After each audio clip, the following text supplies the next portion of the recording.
Kita intro dulu. La la la la la la la la. Okay, so kita mulakan kita punya orang kata apa podcast kita pada malam ini dengan bacaan Ummul Kitab Al-Fatihah.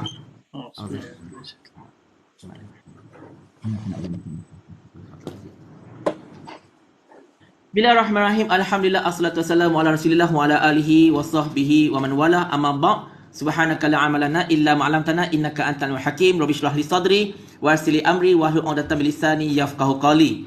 Bismillahillazi la yadurru ma ismihi syai'un fil ard wa la fis sama' wa huwa samiul alim. Bismillahi tawakkaltu 'ala Allah wa la haula wa la quwwata illa billahil 'aliyyil azim.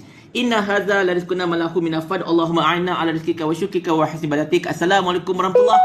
Apa khabar semua? Selamat malam Sabtu, malam rongging-rongging untuk Pak Maon. Itulah dia.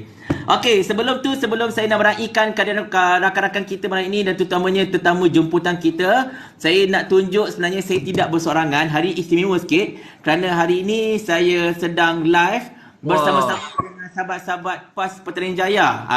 Okey, tu Kak Syamil dah lambai-lambai. Lepas tu kita ada saudara Syamil kita juga. PJ dekat mana bro?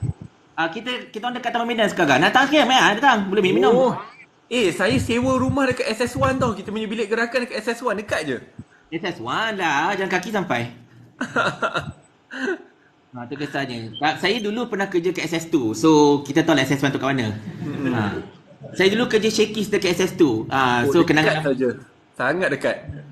So, untuk mengalu-alukan tentang kita pada malam ini, saya serahkan kepada sahabat saya, saudara Nur Islam yang nun jauh berada dekat Leicester. Minta maaf, Leicester telah pun direlegatekan ke Championship dan Arsenal this year.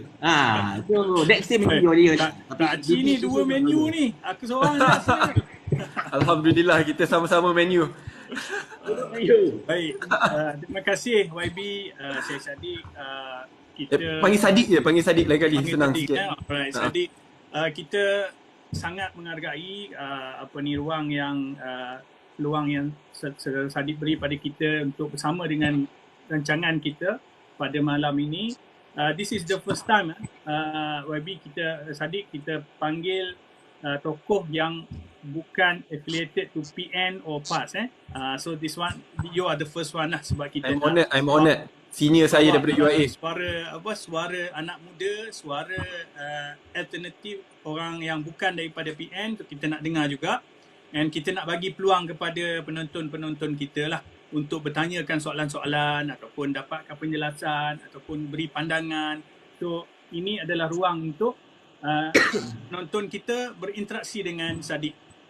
Dan apa yang menarik adalah kami bertiga berasal daripada root yang sama. Daripada Taman Ilmu dan Budi. Kita kami adalah alumni daripada IIUM. All of us, kami bertiga. Ya, Saya paling junior lah. Saya paling junior sekali kat Papa sini. Ferry senior saya dan Saddiq adalah junior saya lah. Alhamdulillah. Betul. Ini macam reunion.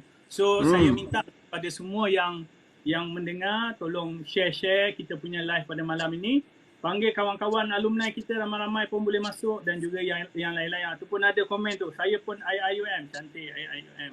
Baik, jadi saya serahkan kepada saudara Papa Berry untuk mulakan kita punya rancangan pada hari ini. Alright, terima kasih Nurul Islam. Okay, sebelum saya pergi pada soalan kan, of course lah malam ini Dua Syed Saddiq insyaAllah bakal dipanggang lah oleh saya dan Nurul Islam. Tapi Syed Saddiq dia dah kena panggang-panggang macam ni, of course. Dan dia pun saya hormat. seorang debater, one of the top debaters in UIA. Of course, he's already dah ada pengalaman kena panggang dan memanggang orang. So no problem insyaAllah. Sebab saya juga merupakan ex-debater UIA juga. So kita faham macam mana keadaan dia. Wow. Tapi mungkin Syed Saddiq boleh mengambil masa lebih kurang dalam 1 minit 2 minit untuk berikan kata-kata haluan kepada penonton kita malam ini insyaAllah. Okey, pertama sekali terima kasih kerana sudi jemput saya sekali. Saya akan cuba jawab sebanyak soalan yang saya boleh. Jikalau ada terkasar bahasa ataupun tersilap kata, saya mohon maaf dulu. Cuma saya kena cakap terima kasih kepada dua senior saya daripada UIM yang sudi menjemput. Saya rasa Brother Nur Islam sekarang kat Leicester University ke? Ya, no, Loughborough, tapi saya tinggal di Leicester. Okey tak, sebab dulu pun saya sempat 1 tahun dekat Leicester. Yang tu bila dengar Leicester tu agak unik tu. Itu memang apa dia punya makanan Pakistan tu sangat sedap lah. Tapi tak apa, itu kita bincang tepi nanti. Cuma terima kasih kerana sudi jemput saya. Cuma maaf kerana saya tidak pakai topi. Saya lihat saya seorang je yang tidak pakai topi hari ni. Saya rasa ini baguslah kerana ia menunjukkan politik yang matang, di mana kita boleh berinteraksi, kita boleh bersetuju untuk tidak bersetuju, dan walaupun berada dalam parti berlainan, silaturahim itu tidak terputus. Betul. Kita memang kalau boleh kita nak advocate kepada politik matang, bukan politik binatang. Politik binatang ni randuk semua benda. Tapi kalau politik matang ni kan tidak. Of course we have our own opinions kan. Tidak ada orang yang akan sama pendapat kan. Contoh Syed Saddiq mungkin beranggapan awet kulit cerah itu lebih cantik contohnya. Macam saya pula lain pula ceritanya contohnya kan. Jadi tapi tak apa, saya sudah 2. Syed Saddiq belum lagi. Nurul baru 1. Tapi itu cerita kejap lagi insyaAllah. Because Syed Saddiq ni walaupun selain daripada seorang ahli parlimen, dia juga merupakan antara the most eligible bachelor lah dekat Malaysia pada ketika ini. Alright. Saja Syed Saddiq kan. Okay. So, soalan pertama saya kepada sahabat saya YB Saddiq. Basically-nya, of course, tajuk kita malam ini kita akan banyak berkisarkan kepada muda. Jadi kalau anda yang duk nak minta kita orang cerita pasal Sanusi ke, cerita pasal Fahmi Fadil ke, cerita pasal Anwar ke, yang itu is not our repertoire for tonight lah. Malam ini kita banyak fokus kepada muda sebab kita nak tahu hala tuju muda ini, because Syed Saddiq is head honcho of muda, and of course ramai yang mungkin tertanya-tanya why muda did what they did right now. Tu kisahnya. Tapi soalan saya first ini mungkin agak simple dan lebih kepada asas perjuangan muda itu sendiri, which is kita tahu muda ini ketika dia bermula, tagline catchy. Muda sudah bermula. The muda has begun. Okay, betul tak? Jadi basically-nya orang kata apa, tapi muda ni kan bila kita lihat especially ketika PRU itu, ramai yang beranggapan muda is history, because dalam banyak-banyak orang yang bertanding untuk tiket muda, of course only YB Syed Saddiq sajalah yang berjaya lepas ke parlimen. Dan apatah lagi pada ketika itu kita memang sudah sedia maklum gelombang anak muda ini beralih ke Perikatan Nasional pada ketika itulah insyaAllah kan. Dan basically-nya dalam masa yang sama juga Pakatan Harapan is really tidak appeal kepada anak muda, tak seperti dulu. Ini saya rasa Syed boleh testify lah, boleh testament benda ini. Dia tak appeal dulu-dulu ya. Dulu-dulu kalau Pakatan Harapan memang anak muda, wah anak muda bersama Pakatan Harapan whatever. Tapi sekarang ni macam Pakatan Harapan je macam parti tua. Orang tua-tua yang banyak nak bersama mereka setakat ni lah kan. Kita nampak macam tu. Apatah lagi Saifuddin Nasution siap kata orang muda yang tak berpelajaran sokong PN. Benda macam tu kan. Itu dia cerita. So Pakatan Harapan memang basically-nya memang mengharapkan muda lah untuk mendatangkan atau mendapatkan undi orang-orang muda ini kepada Pakatan Harapan. Tapi basically-nya walaupun Pakatan Harapan mengharapkan muda untuk mengundi anak muda, tapi macam mungkin anda semua dah tahu apa yang terjadi. Syed Saddiq pun bergerak secara solo, muda bergerak secara solo sebab Pakatan Harapan seolah-olah macam in your own words, macam against their own words lah, against whatever they are promising, whatever they are highlighting before. Mereka tidak orang kata apa mengotakan kata-kata mereka itu yang menyebabkan muda berjauh hati dengan Pakatan Harapan dan bergerak solo untuk PRN pada kali ini. So tapi itu that is only the tip of the iceberg lah. Kita tak tahu apa dia punya base di dalam lautan tu. Jadi mungkin Syed Saddiq for once and for all, untuk kita punya permulaan pada hari ini, mungkin Saddiq boleh jelaskan kepada hampir 1000 mata yang memandang ini, apa sebenarnya yang trigger muda, terutamanya Saddiq sendiri, untuk bergerak secara solo tidak align dengan Pakatan Harapan seperti mana yang dijangkakan oleh ramai pihak sempena dengan PRN ini. Maybe there is another story that we need to know whatsoever. Betul. Pertama sekali, saya rasa tadi saudara dah touch sedikit, iaitu apa yang dijanjikan sebelum pilihan raya dengan apa yang dilaksanakan sangat berbeza sekali. Apabila saya bicarakan soal politik baru ini, dia ada perbezaannya, iaitu politik lama, politik lapuk. Dan kerisauan saya, kalau kita lihat pada hari ini, bukan setakat janji-janji yang tidak ditunaikan, tetapi perkara-perkara asas yang telah pun dipersetujui pun dibelakangkan. Saya beri contoh paling mudah ya. Sebelum ini, walaupun kerajaan bertukar pada tahun 2020, kabinet baru terus mengisytiharkan aset. Sampai ke hari ini, pengisytiharan aset tidak berlaku. Walaupun ada pertukaran kerajaan pada tahun 2020, jawatan Perdana Menteri itu diasingkan dengan jawatan Menteri Kewangan. kini bukan saja jawatan Perdana Menteri dipusatkan, iaitu Menteri Kewangan pun pegang, Menteri Wilayah pun pegang, agensi-agensi besar seperti Mitra pun diserapkan ke dalam Jabatan Perdana Menteri. Dengan itu, dia ada pemusatan kuasa yang sangat besar. Bukan itu saja, saya ingat dulu, apabila kita bicarakan soal politik baru ni, dia bermaksud bahawa kita ingin membina Malaysia di mana tidak kira siapa pun yang berkuasa, Malaysia tetap akan berada di landasan yang betul. Maksudnya, isu peruntukan yang adil. Saya ingat apabila kita berada di kerusi pembangkang, apabila peruntukan tidak diberikan kepada kita, kita marah, kita kata kerajaan sedang menyeksa pengundi di kawasan kita. Tetapi pada hari ini, saya dimaklumkan, sampai ke hari ini, sudah 7 bulan, 1 sen pun tidak dimasukkan ke dalam akaun Parlimen di bawah pentadbiran pembangkang. It's not right. Kerana realitinya saya tidak suka kata ini merupakan peruntukan Parlimen kerana ini adalah peruntukan orang susah di kawasan tersebut.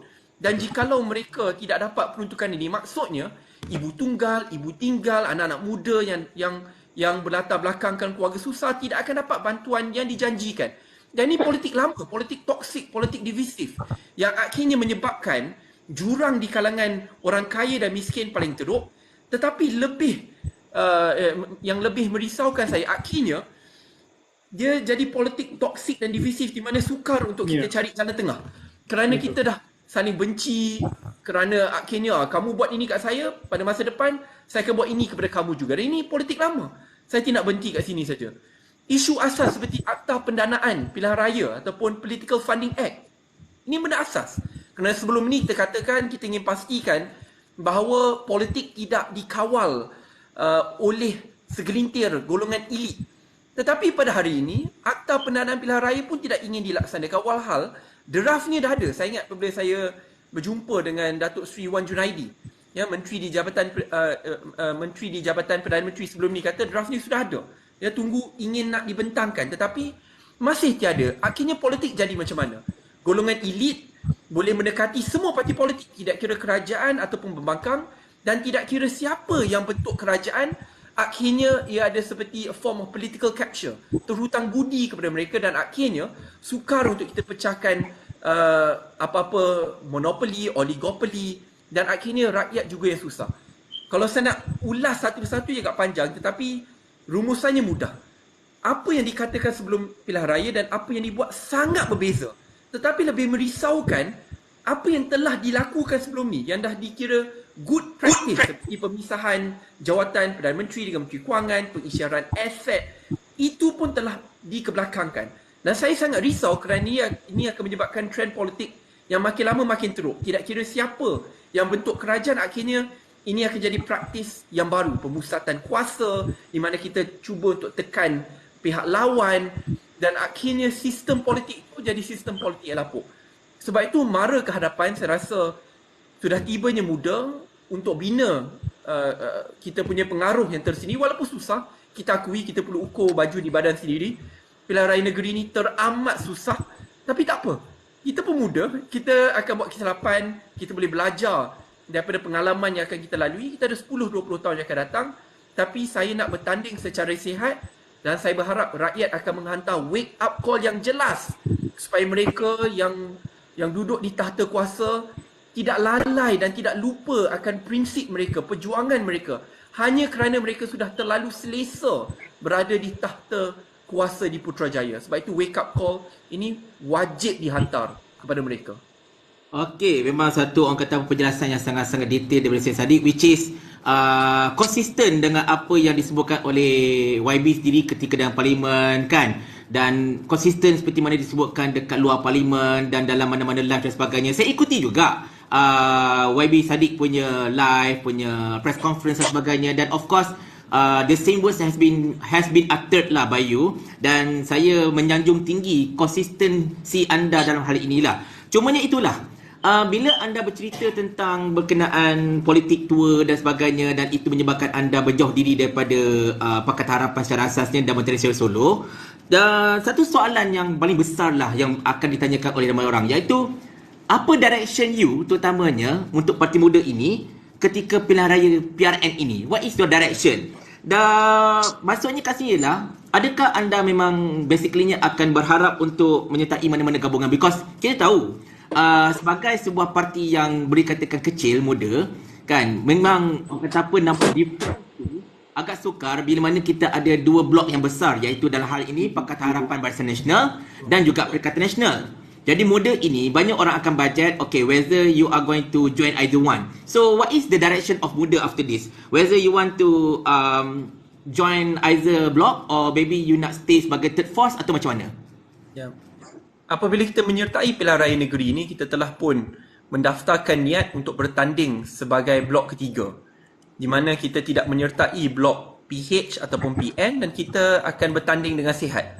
Saya akui, saya rasa apa saudara katakan tu sangat betul, iaitu apabila kita tidak bersama dengan dua blok politik gegasi, dia agak sukar untuk menang. Dan saya dah maklumkan daripada awal kepada pimpinan muda, kita perlu ukur baju di badan sendiri. Dia nak harapkan secara tiba-tiba kita boleh mengambil alih mana-mana kerajaan negeri ataupun kerajaan pusat, itu tidak akan berlaku.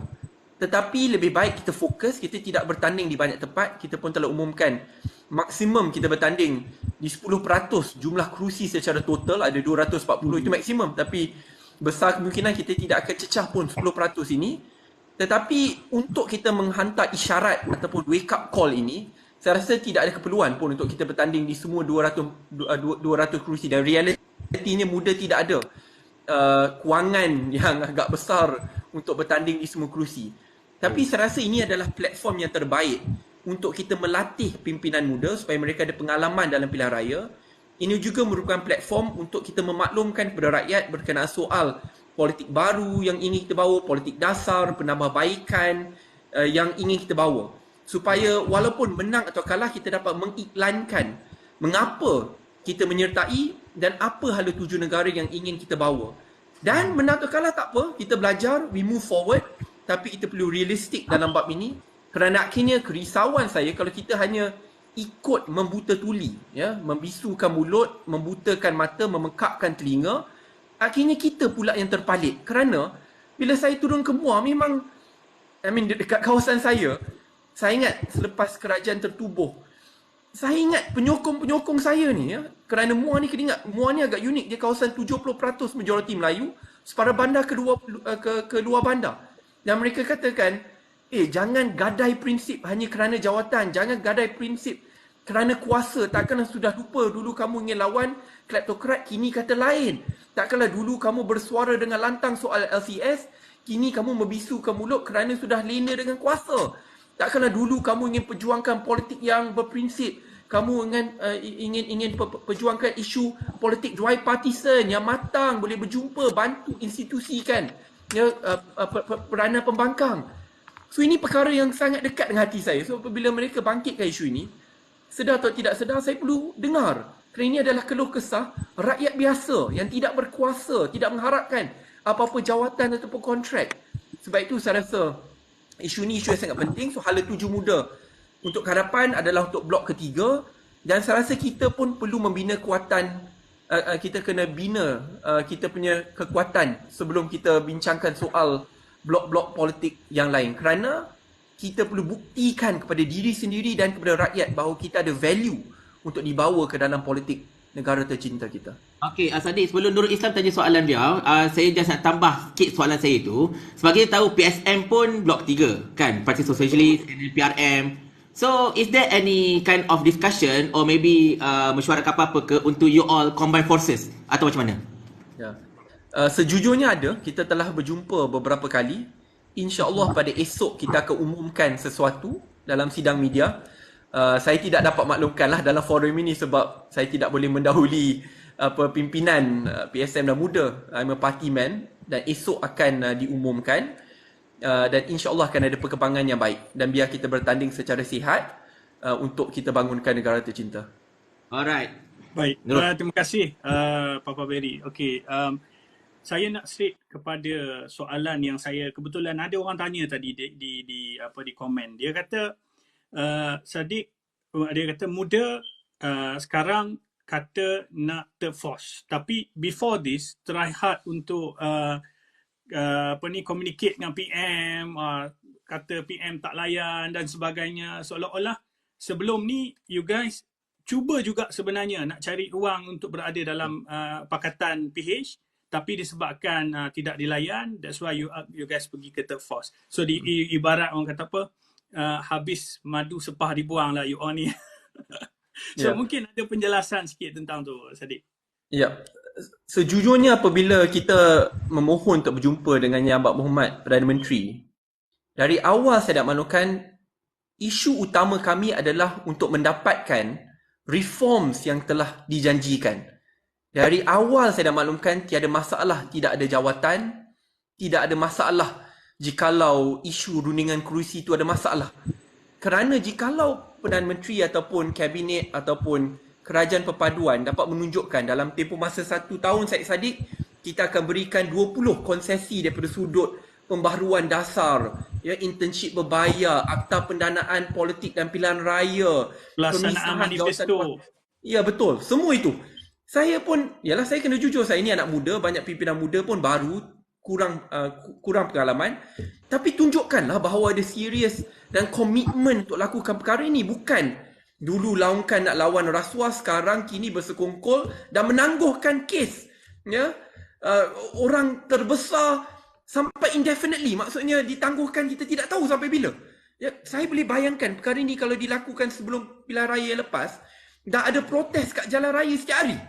Kini diam, bisu, seperti sudah jadi budaya yang biasa. And that's wrong. Sebab itu dalam bab ini, sebab utama kita cuba adalah untuk memastikan bahawa negara berada di landasan yang betul. Mana kita boleh perbaiki, kita perbaiki.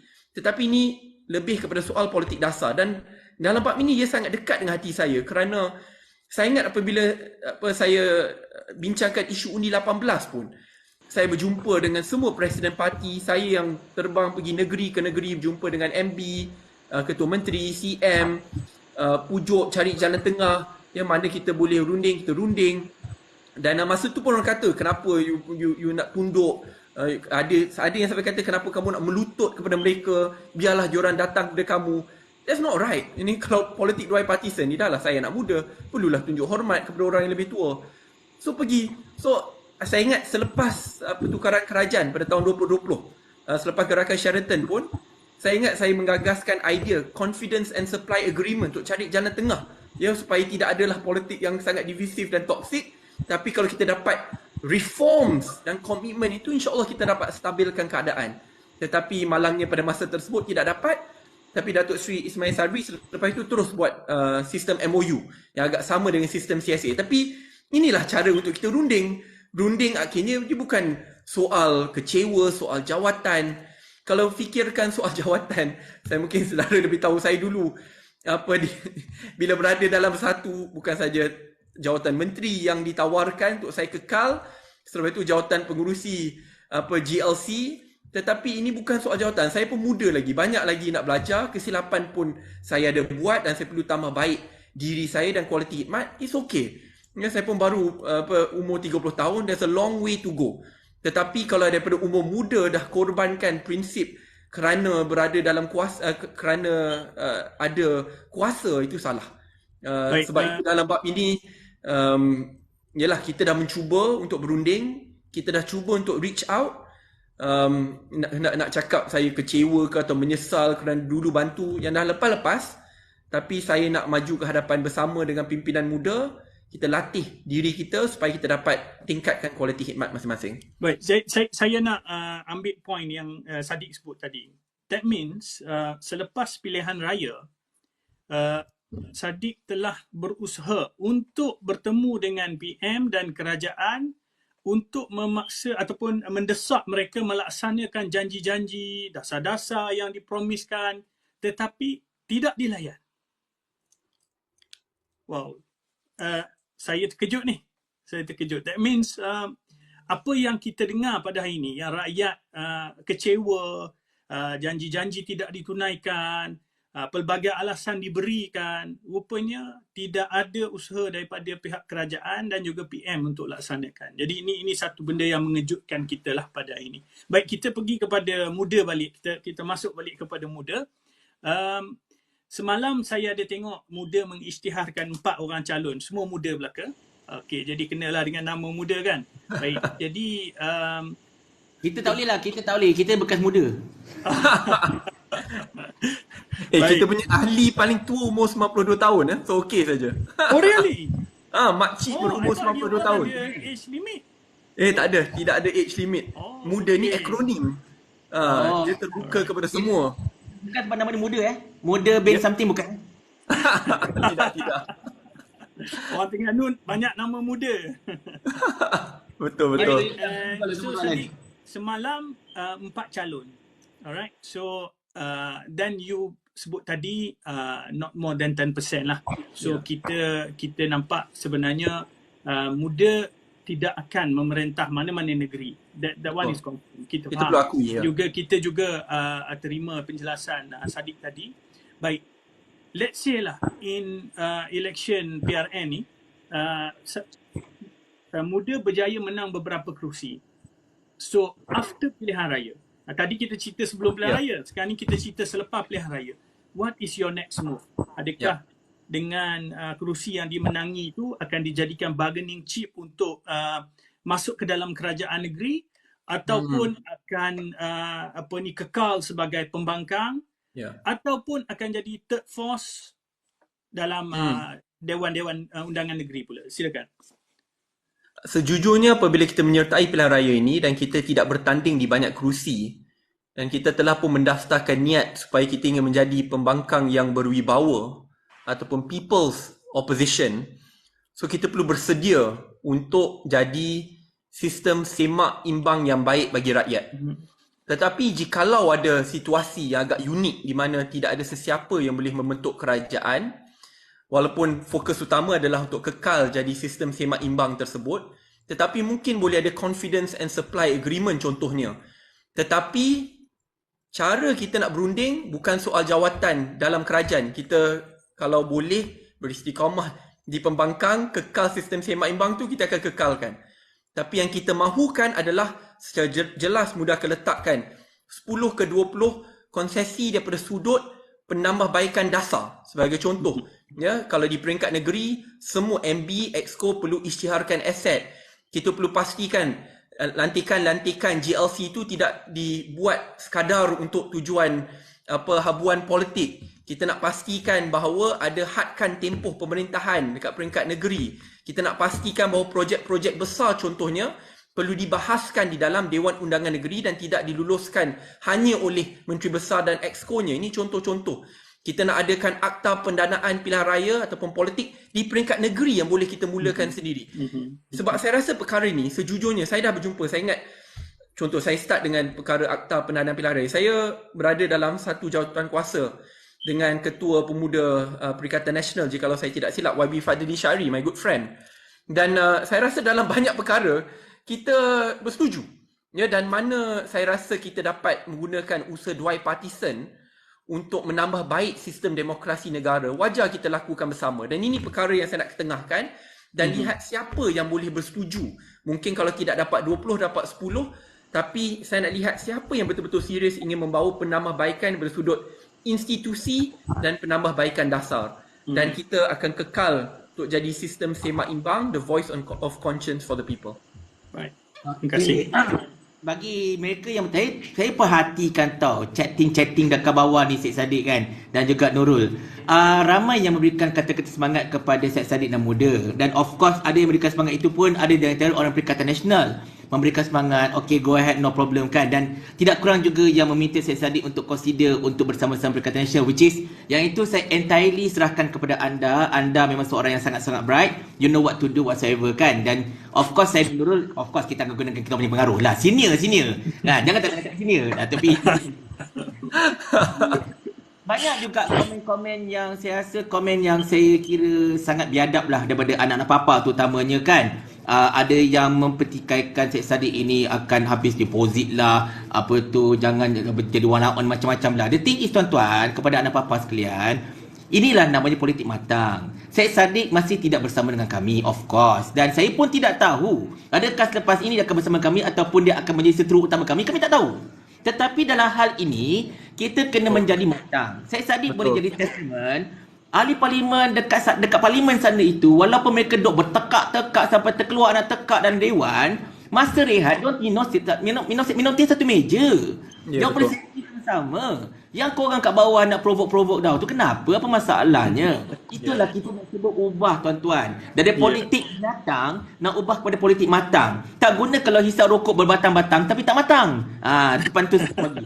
Kalau boleh saya jawab sedikit yang kata hilang deposit ni. Saya lebih rela hilang deposit daripada hilang maruah, hilang prinsip, ya, apa yang dikatakan sebelum pilihan raya tetapi selepas pilihan raya buat lain. Dulu kata nak dedahkan skandal LCS, nak penjarakan pimpinan tertinggi. Bukan saya, kamu tidak akan jumpa kempen saya dekat MUA kata menang pilihan raya, esok Timbalan Perdana Menteri akan dipenjarakan. Bukan saya yang cakap tau. Diorang yang cakap. Saya kata ni, kalau menang, kita guna sistem perundangan. Sistem perundangan yang akan tentukan. Mereka yang kata penjarakan. Mereka yang kata ini adalah kleptokrat nyanyi lagu hoi hoi hoi. Itu mereka. Saya tak nyanyikan ya. Pada masa yang sama, mereka kata kita akan buat reform. Kita akan berhentikan pemusatan kuasa. Kita akan layan pembangkang dengan adil. Kita akan pastikan SPRM bebas letak bawah institusi parlimen. Orang yang mereka kata sebelum ni ingin tendang terajang keluar dari Putrajaya, kini mereka kekalkan, panjangkan dan kata, oh ini perkara yang sangat baik kerana pendakwaan dibuat juga kepada musuh-musuh politik. So dalam bab ini, mana reformsnya? Ya, kalau tak, kerisauan utama saya, dia ada kitaran yang sangat merisaukan. Mungkin kamu gembira hari ini kamu di atas. Saya pun pernah rasa perkara tersebut di atas. Tapi bila dah jatuh esok, kamu pula kena dengan musuh politik, kamu marah. Naik balik kamu. So kitaran itu tidak akan berhenti. Sebab tu dalam bab ini, saya daripada awal-awal beritahu kat pimpinan bulik, bila kita buat keputusan, ni bukan keputusan kecil. Tak mudah. Kita pun ada lihat, parti-parti lain bila bertanding bersendirian boleh hilang deposit. Tetapi, let us learn. Kita ni muda, kita ada puluhan tahun lagi akan datang, parti-parti lain yang dah bertapak berdekad-dekad pun. Lama mereka berjuang hilang deposit banyak kali, tapi Alhamdulillah dalam masa, mereka boleh berjaya. Tetapi yang jelas bagi saya, lebih baiklah hilang deposit daripada hilang maruah dan prinsip kerana nak berkuasa. Itu lagi memalukan. Alright, very good question, very good answer indeed. Okay, tahniah kepada Syed Saddiq, betul lah tu kan. Kita hidup biar berprinsip. Sebab tanpa prinsip, kita ini ibarat lalang yang hanya bergerak di tengah angin. Dan of course, saya dan Nurul Islam akan cuba menggunakan kuasa kami selaku Abang Senior untuk cuba mengajak Syed Saddiq untuk menyertai Perikatan Nasional. Kalau tidak, masa taruh fik, aku suka duduk di seorang-seorang kalau mahu. Ni Fesi tau, Fesi Nah, ni main. Okay. Alright, so jokes aside, ini soalan sangat-sangat serius, which is soalan yang banyak ditanyakan dekat ruangan chat ini dan di mana-mana sahaja. Of course, muda bertanding sebagai third force. Dan of course, muda basically-nya memang of course target you all, banyaknya pada anak muda dan juga mereka yang mengikuti ideologi you. So, you bertanding PRN sebagai gelombang pihak ketiga. Siapa yang akan rugi? Siapa yang akan untung you bertanding solo ini? Dan benarkah dakwaan bahawa kemasukan muda untuk PRN pada kali ini adalah sebagai pemecah undi? Sila. Baik, terima kasih. Saya dah dengar fear mongering ni berkali-kali dan lazimnya ia dibawa oleh pimpinan dan akar umbi PH. Ya, mereka katakan bahawa kita bertanding untuk kalahkan PH supaya gelombang hijau akan menang. Saya tidak percaya. Ini adalah politik takut-menakut. Politik lapuk, politik tua yang tidak masuk akal. Jikalau kamu melakukan kerja dengan baik, kualiti khidmat baik, penambahbaikan dasar baik, muda akan kalah dan kamu akan menang besar. Pada masa yang sama, dia ada kontradiksi di sini tau. Mereka dengan angkuhnya kata dengan jelas, contohnya di Selangor, mereka akan menang 51 dari 56 kerusi. Orang sama yang kata muda ni pengaruhnya hanya 1%. Saya dah dengar benda ni sejak pilihan raya negeri Johor. Muda ni akan hilang deposit, hanya ada pengaruh 1%. So kalau pengaruh kita kecil sangat 1%, mana boleh kita tiba-tiba sabotaj kerajaan sampai semua kerusi marginal mereka kalah, PN menang. Kami masuk ni bukan untuk fear mongering tau. Kita masuk untuk bawa politik baru supaya kita dapat bertanding dengan sihat. Supaya rakyat ada pilihan. Supaya rakyat diingatkan janji-janji yang mereka taburkan dan laksanakan. Supaya selepas pilihan raya negeri ni, tidak kira siapa yang menang pun, bahawa kerajaan perlu ingat, kalau mereka tidak tunaikan janji, kalau selepas pilihan raya negeri pun wake up call itu tidak jelas, selepas kalah pun mereka tidak ingat, pada pilihan raya umum yang akan datang mereka akan dihukum dengan lebih dahsyat. Sebab itu dalam bab ini lebih baik wake up call tu kita buat awal, bukan apabila sudah terlalu lambat. Dan paling penting sekali ingat, ini adalah untuk rakyat, penambahbaikan ni adalah untuk rakyat. So daripada kita bermain politik fear mongering, takut menakutkan orang ini, lebih baik kita bertanding dengan sihat, menggunakan politik dasar, politik khidmat sebagai ukuran, bukan politik takut menakutkan yang tidak baik, tidak sihat untuk politik Malaysia. Alright. Baik, terima kasih YB. Sadiq, kita pergi kepada isu yang seterusnya. Baru ni kita ada tengok Sadiq dalam sidang parlimen cuba untuk kemukakan usul berkaitan dengan LCS, yang mana kita tahu isu ni isu yang sangat besar. Sangat besar. Apabila 11.2 bilion duit rakyat, kita tak tahu apa statusnya.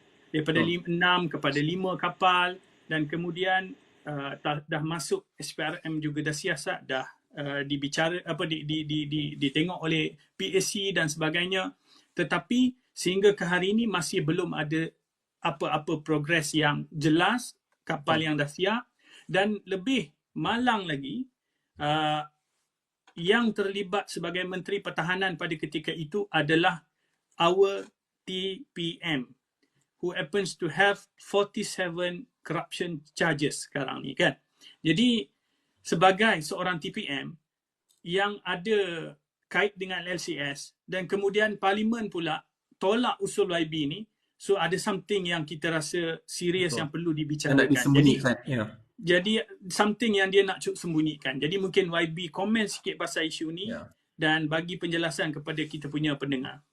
Isu ni isu yang sangat dekat dengan hati saya kerana atuk saya berkhidmat di dalam Navy, Tentera Laut Diraja Malaysia. Itu adalah pekerjaan pertamanya sampai dia bersara. Ya, sebagai pegawai Warren, orang kenal dia sebagai korban kerana dia sangat garang sekali. Dan apabila ini melibatkan aset-aset terpenting yang menjaga kedaulatan negara, ya, dan perkara ini bukan perkara baru, dah ditangguhkan berkali-kali, permasalahannya dibicarakan, dibincangkan. Saya ingat hujah yang pengkritik guna pakai untuk mendiamkan saya adalah, tunggulah laporan PAC. Mereka lupa ke laporan PAC dibentangkan sebelum pilihan raya lepas? Bukan saja laporan PAC, Perdana Menteri Kerajaan terdahulu telah pun declassify report Ketua Audit Negara.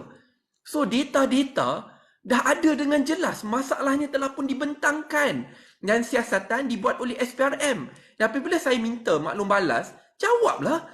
Katalah contoh, dah stage mana laporan SPRM?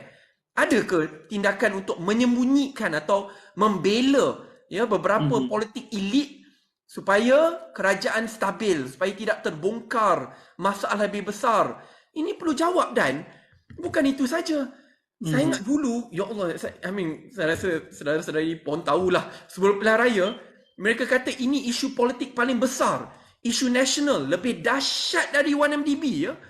Sebab itu dalam ucapan-ucapan ceramah mereka kata, menang esok, masuk penjara, hantar ke Sungai Buloh. Itu bukan ucapan saya. Saya tak percaya benda-benda ni. It's not right. Kena melalui rule of law. Mereka yang kata. Dan sekarang bukan saja mereka dah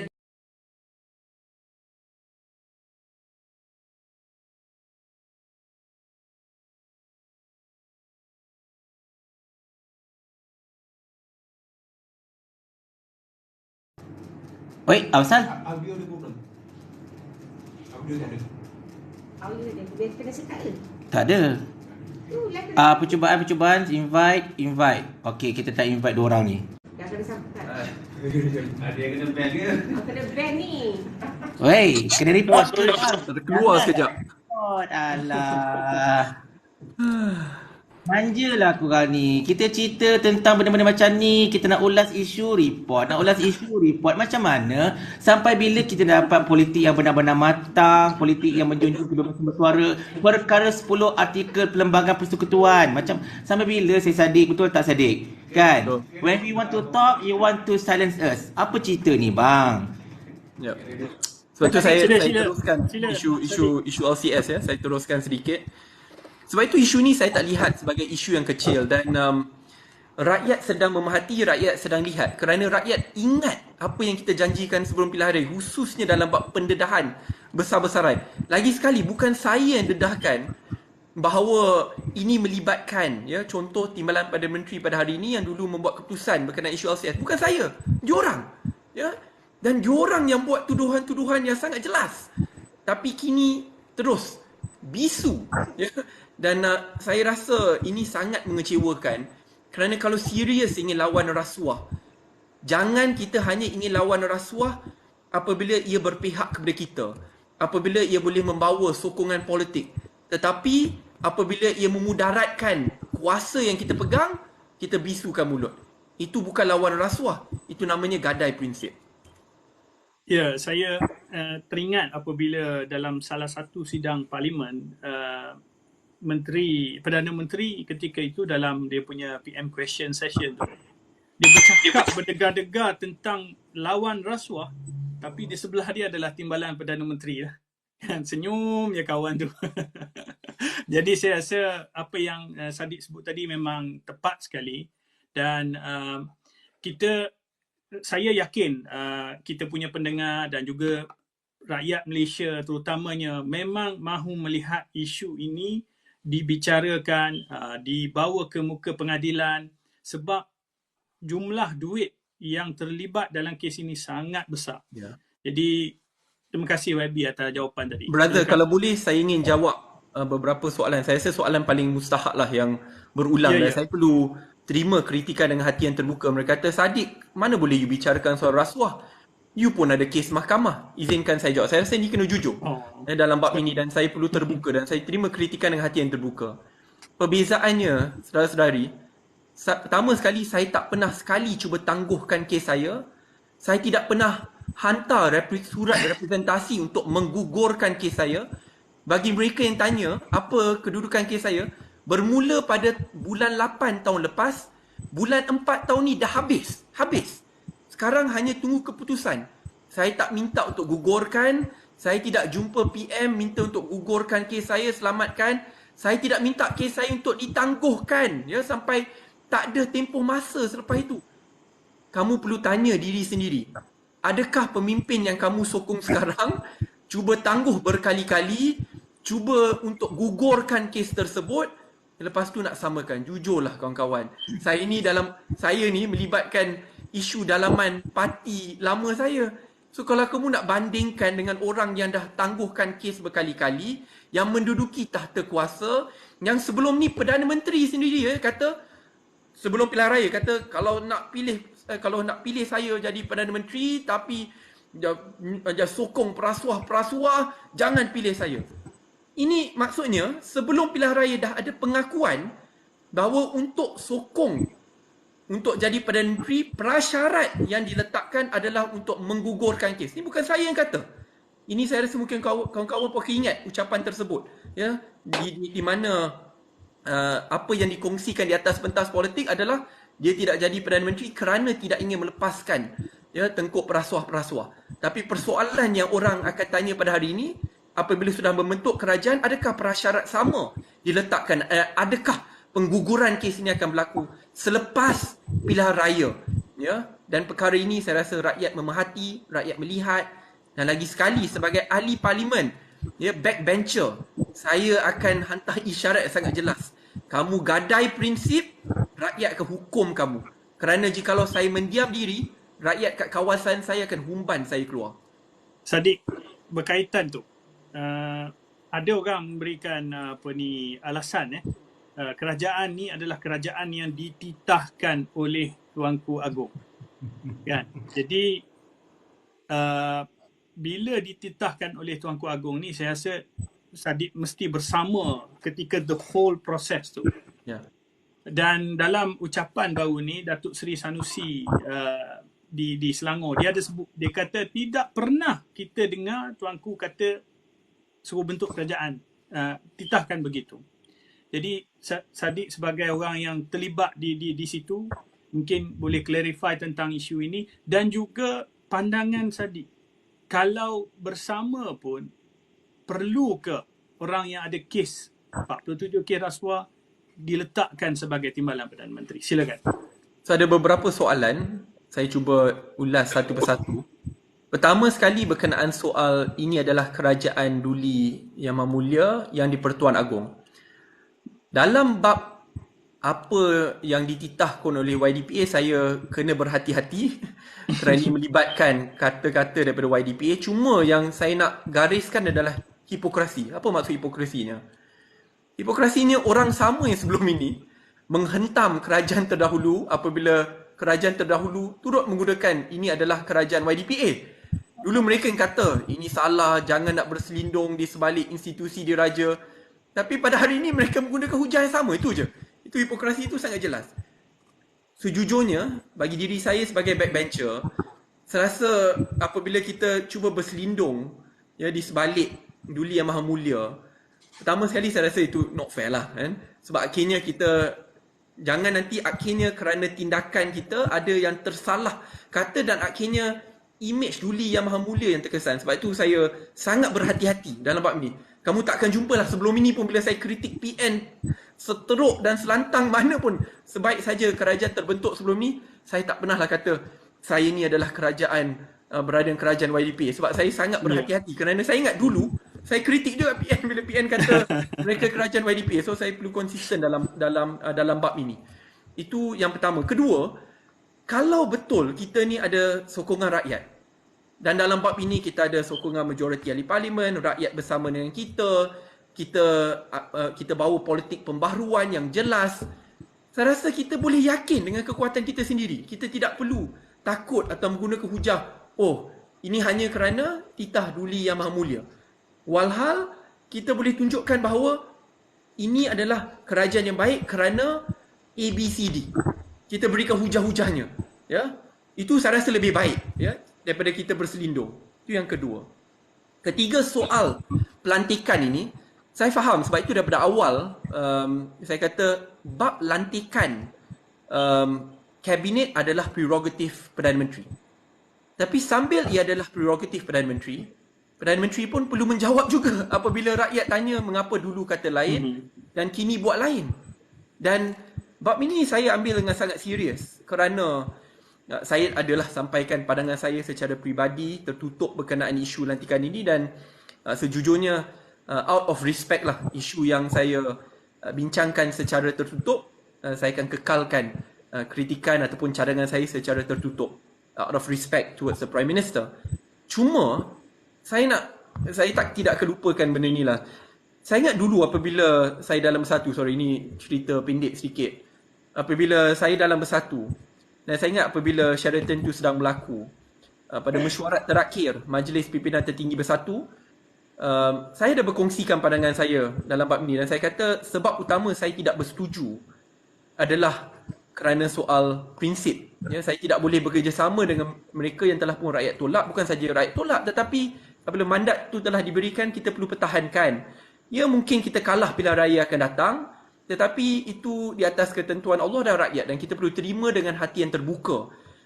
Dan pada masa tersebut saya banyak bicarakan soal mereka yang terpalit dengan kes rasuah dan bagaimana kita tidak boleh bersekongkol. Saya ingat masa tu Tan Sri Muhyiddin juga ada kongsikan, jangan risau, kita akan pastikan bahawa kita tetap ikut the rule of law, kita tak akan lepaskan tengkuk mereka pada masa yang sama. So ada banyaklah assurance yang diberikan. Dan pada masa tersebut yang jelas walau apa pun yang terjadi, kerajaan telah pun terbentuk, tetapi mereka ini tidak berada di dalam eksekutif, badan eksekutif. Ya. Tetapi pada hari ini ia berbeza. Bukan saja berada dalam badan eksekutif, di jawatan yang tertinggi, dan yang lebih merisaukan adalah kes-kes ditangguhkan ke tarikh yang kita tidak tahu dan sudah ada representasi untuk untuk menggugurkan kes-kes sedia ada. Dalam bab ini itulah saya rasa, saya berharap mereka yang kritik pun cuba fikirkan betul-betul. Cuba fikirkan kalau perkara ini dibuat pada tahun lepas sebelum pilihan raya. Bayangkan reaksi kita bagaimana. Bayangkan reaksi rakyat macam mana. Besar kemungkinan dah ada protes besar-besaran. Adakah hanya kerana mungkin orang yang kita sokong sudah menduduki tahta kuasa, kita mengambil pendirian yang berbeza dan kita mendiamkan mulut? That's not right. Sebab itu bagi diri saya ni, masuk politik ni, kalah menang ni ketentuan Allah dan rakyat, kita terima, tetapi jangan cepat kita jual dan gadai prinsip untuk berkuasa. Itu tidak betul. Baik, terima kasih Sadiq. Sebelum pas pada Papa Berry, saya ada tengok satu poster orang share kan. Beza antara PMX dengan Perdana Menteri Singapura dalam menangani isu menterinya terpalit. Belum orang kata terbukti bersalah, tetapi hanya terpalit, didakwa, terlibat, iaitu kes Menteri Sumber Manusia yang pegawainya ditahan SPRN dan sebagainya. Begitu juga kes TPM kita masih terus dilantik, dibenarkan bekerja, diberikan semua kemudahan. Tetapi beza dengan Singapura, Menteri Pengangkutan dia S. Iswaran bercuti sementara siasatan kes rasuah. Jadi ini beza kita dengan Singapura lah. Jadi satu tamparan kepada PMX dalam isu ini. Silakan Papa Berry. Okey, yang ni actually ada beberapa jugalah yang kita nak minta mungkin saya Sadiq punya pandangan berkenaan dengan isu tata kelola yang ke laut daripada Kerajaan Perpaduan Madani ini. Tapi saya tak nak sentuh pasal itu dulu. Saya nak sentuh sekarang ni. Tapi sebelum itu saya nak cerita yang banyak yang menghentam Syed Sadiq dekat ruangan chat ini ialah anak-anak papa. Saya dah tahu mungkin mereka kecewa Syed Sadiq mengambil pendekatan yang berbeza dengan mereka kan. Sampai ada yang kata Syed Sadiq tidak mengenang budi kerana menang dahulu pun atas undi Pakatan Harapan whatever kan. Tapi tak apalah. Yang itu saya rasa mungkin Sadiq boleh membuat jawapan sendirilah pada masa akan datang. Because kalau nak layan diorang ni Sadiq, saya rasa kita punya podcast ni pukul 4 pagi ke gang. Nurul tak apalah. Dia kat Leicester pukul 4 pagi kita dia Sini baru 5 petang. 5 petang ya tu. Syok lah. Kita dah nak pukul 12 malam ni. Kita pukul 4 pagi, dia pukul 5 petang, Champions League pun nak start final. Itu masalahnya. Tapi itulah. So, berbalik pada cerita tentang kata apa, tata kelola dan juga masalah berkaitan dengan pentadbiran ini kan. Dan kita tengok, Sadiq pernah berada kerajaan dan berkemungkinan besar kalau Sadiq meneruskan Sadiq punya route sekarang ni, mungkin Sadiq akan dikeluarkan daripada blok kerajaan. Wallahualam, kita tahu apa jadi. Tapi kita minta Sadiq komen lah sementara waktu Sadiq masih lagi berada dalam blok kerajaan pada ketika ini. Which is, kalau Sadiq perasan lah, kita ada beberapa isu berkaitan dengan menteri-menteri kita kan. Sebagai contoh Fahmi Fadil, Menteri Komunikasi dan Digital. Yang saya rasa Sadiq mungkin boleh bersetuju dengan majoriti rakyat Malaysia bahawa he has stepped over the line bila dia kata apa memberikan amaran secara terbuka berkenaan Redoka dan sebagainya. And then kemudian baru-baru ini kita dikejutkan dengan kisah Menteri Pelancongan iaitu Datuk Seri Tiong King Sing yang memang boleh katakan blatantly abuse of power bila dia masuk randuk je dekat kawasan immigration dan demand of the release kan kes ke tu. Dan walaupun cuba di smoke screen kan sebagai kes rasa whatever, tapi sampai sekarang macam tak ada benda kisah dia kan. Dan juga ini paling penting, macam Menteri KDN. Menteri KDN iaitu Saifuddin Nasution, which is merupakan seorang senator kerana dia adalah orang yang tidak memenangi pilihan raya.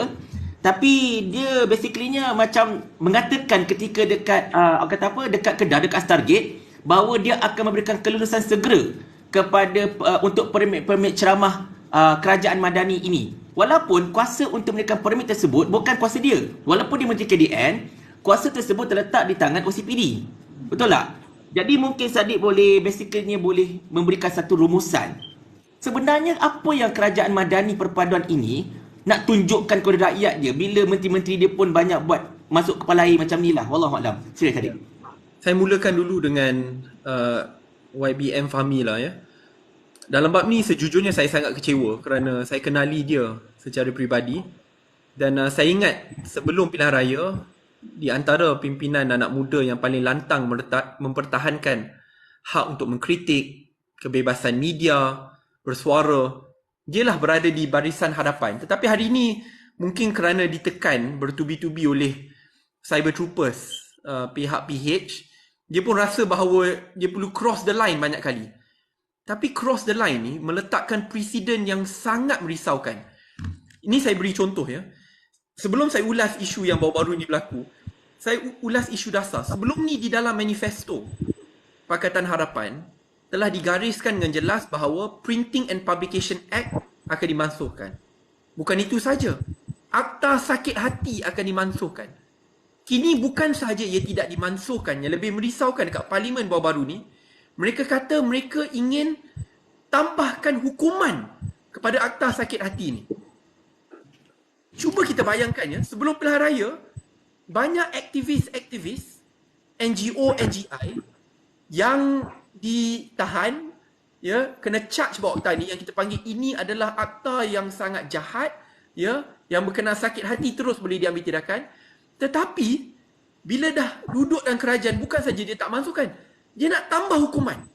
Ini perkara yang sangat merisaukan. Mungkin hari ini syok lah. Tak apalah, sebab kita boleh guna akta ni untuk tekan lawan kita. Tetapi saudara, mungkin hari ini kita boleh tekan. Kita dah naikkan hukuman. Ketentuan Allah 5 tahun selepas ini kita berada dalam pembangkang dan kita pula dikenakan dengan tindakan ini, lebih teruk. Lebih teruk. Itu baru itu. Belum saya cakap soal kebebasan media. Saya dalam bab ini saya sangat simpatilah kepada pihak Sina. Ni saya nak pertahankan pihak Sina kerana saya ni terhutang budi kat Sina. Saya nak cakap jujur ya. Dulu bila saya masuk landscape politik ni, tak ada orang nak berikan liputan. Nak sebelum tahun 2018 ya, tidak pernah ada putusan kerajaan. Siapa nak beri liputan dekat apa budak mentah Syed Saddiq ni, tak ada apa-apa pengalaman dalam politik. Sina ni paling aktif. Berikan platform kepada pimpinan kerajaan dan pembangkang, duduk semeja berbahas, berdialog, buat liputan live, masuk ke dalam media. Sina bukan itu saja.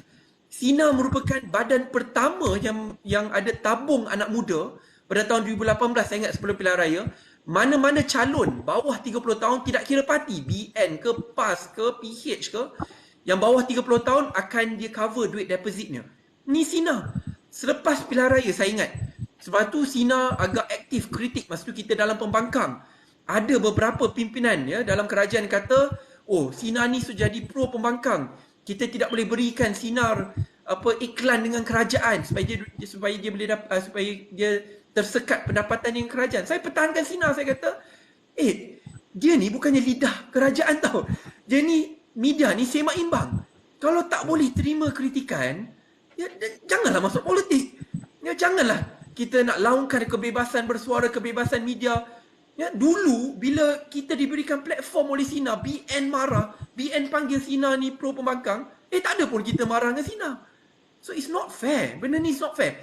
Unless mereka memang mahukan media pada tahun macam puluhan tahun yang lepas, memang media ni kena ikut lidah rasmi kerajaan, tak boleh kritik, tak boleh itu. It's not fair. I mean kalau you tengok Sina, banyak saja dia laporkan benda-benda baik pasal kerajaan ni every day. Saya tak tahulah diorang ni beli ke tak Sina. Saya belilah. Banyak muka surat depan ni habis-habis promosikan. Percayalah esok pasal isu Elon Musk dia akan tulis dengan baik. Walaupun ramai yang kritik, tapi dia akan tulis dengan baik. So janganlah kerana ada beberapa artikel yang mungkin menyebabkan kamu tidak selesa, terus nak macam ni nak sekat ni. Ini saya akan guna MC untuk buat laporan ke atas mereka yang kritik saya tentang soal kos sara hidup. I mean, benda kos sara hidup ni bukan benda baru lah. I mean, kita dah bincangkan 10 tahun yang lepas. Kalau kita nak ambil tindakan ke atas mereka yang bangkitkan isu kos sara hidup, saya dan banyak pimpinan kerajaan sekarang mungkin sudah dalam penjara dah. Kalau MC nak ambil tindakan ke atas kita. So, we have to be fair lah dalam bab ni. Kalau tidak, saya rasa budaya politik yang matang tu tiada. Yang ada adalah budaya politik lapuk, lama dan toksik yang tidak baik. Bab pasal yang berhormat Menteri Pelancongan ini, saya rasa siasatan masih berjalan. Cuma satu perkara yang saya nak ulas adalah, saya ni dalam bab mempertahankan penjawat awam ni perlu jelas lah ya. Jangan kita cepat menuduh penjawat awam, mengambil tindakan ke atas penjawat awam, dan akhirnya apabila mereka terguris, kerana yalah kalau betul ada bukti yang jelas, hari ini saya rasa mereka dah kena reman ataupun sudah kena charge, kerana belum lagi. So you nak buat kerja, bawa bidang kuasa you buat, tiada masalah. Tapi jaga hati penjawat awam ni. Ya, kerana mereka ni buat kerja juga. Ya, dan sekarang, takkanlah tiba-tiba mereka nak berhentikan just for fun ya. Saya ni, dulu saya ingat bila berkhidmat dekat kementerian, walaupun dulu ada persepsi bahawa penjawat awam ni tidak boleh buat kerja, tidak efisien. Saya bila masuk dulu muda ni, tanpa dokongan penjawat awam ni, saya takkan dapat bergerak. You sepandai mana pun, idealisme setinggi mana pun, tapi pelaksanaan tu dibawa oleh penjawat awam. So jaga hati penjawat awam ni. Ya, jangan kita cepat buat tuduhan sebegini, ya, sampai ke satu tahap di mana akhirnya mereka dah hilang harapan, mereka tidak ingin melaksanakan inisiatif-inisiatif yang kita gariskan. Sebab tu saya tidak ingin mendahului siasatan yang berlaku, tapi sambil kita tidak mendahului siasatan sedang berlaku, jangan kamu pula mendahului dengan menuduh pejabat-pejabat awam kata mereka ni perasuah, ni salah. Saya tengok komen-komen itu. Masih mengamalkan gaya cara lama. Itulah. Ya, ini memang budaya politik lama lah, yang tidak betul. Ini ada kata-kata lah daripada kita punya premier. Dia kata masih segelintir lagi anggota immigration yang masih mengamalkan cara lama.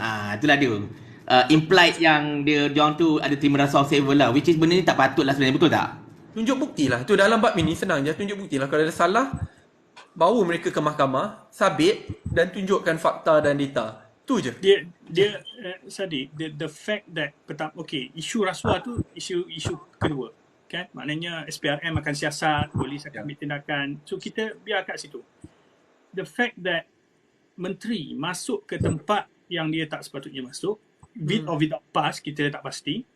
Dia pergi, dia arahkan, which is not dia punya power. You are part of the cabinet sebelum ni, kan? Menteri Pelancongan arahkan pegawai immigration untuk lepaskan, which is blatant abuse of power.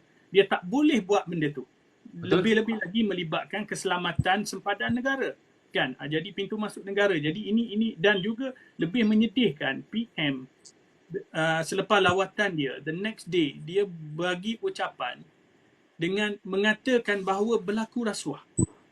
Belum ada siasatan, belum ada pendakwaan, belum ada perbicaraan di mahkamah, tapi PM telah jatuhkan hukuman kepada pegawai immigration. Bila dia sebut ada sebahagian, dia akan imply semua orang. Cuba bayangkan, my father is working there, kan? Bila PM kata ada sebahagian, jadi dia akan melibatkan ayah saya juga. Jadi ini satu tindakan yang tidak sepatutnya, tidak wajar daripada PM lah. Baik, terima kasih Sadiq. Kita pergi kepada isu yang ketiga lah, before kita buka kepada kita punya pendengar-pendengar.